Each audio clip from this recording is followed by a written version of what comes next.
So you have your classic hip bridge.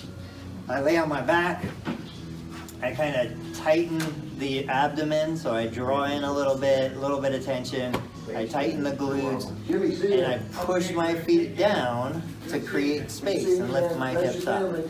There's really 3 versions of this that we're going to get into. So what most people do, if I don't cue them at all, even if I tell them, okay, tight, tight, they push their feet away from their hips, and you can see my body like shift up, because if I do knee extension against the table, it's going to push my hips up toward the ceiling.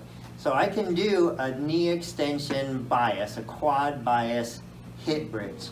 I can do a hamstring bias, so I pull my heels toward my backside. You can see me slide down and bridge up. That's going to be a huge hamstring. Most people will get a cramp the first time they do it just because their hamstring's not used to it. The middle ground for this is just going to be a neutral hip bridge. I'm not pushing up, I'm not pulling down. My body, my torso stays where it is. I tighten my abs, I tighten my glutes, and I just press straight down. It's just a straight down into the table, down into the floor lift. So I've got those 3 components to a standard hip bridge. I also have it where if I'm watching the space between my knees, I can go where my knees cave in, so more valgus. I can go more varus, which is usually what we want. So when you think of the glutes, if you're doing a hip bridge, for glutes, for low back, hip extension, a little bit of lateral rotation with the extension is going to benefit you. And then we take that, and if I'm looking to mobilize inside the hip socket, to get a little hip internal mobility within the joint, I can then progress to the bottom of my shoes together.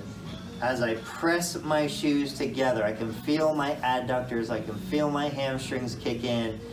I press together, I tighten my core, I squeeze my glutes, and I lift from this position. I don't get nearly as much elevation, but the idea is I'm creating a little mobilization through the hip socket.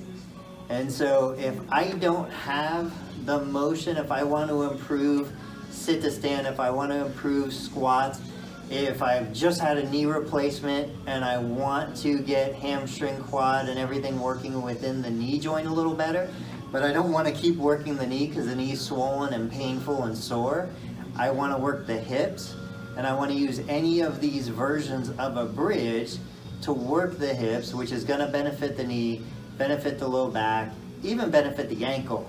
See, because what happens is when I'm here and I'm squeezing together and lifting, I'm getting tibial rotation, which is a component of knee flexion extension. So those are the variations that we always talk about in the clinic, and that's the difference between kind of the gym science and the clinical science of exercise. Is gym science is, well, you just do a hip bridge.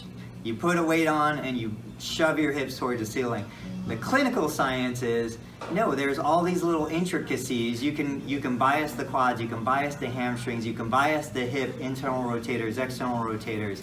There's so much you can do with the same single exercise as long as you start to understand the science behind the mechanics of what the ankle, the hip, the knee, the low back, what they're all doing together. I think I did.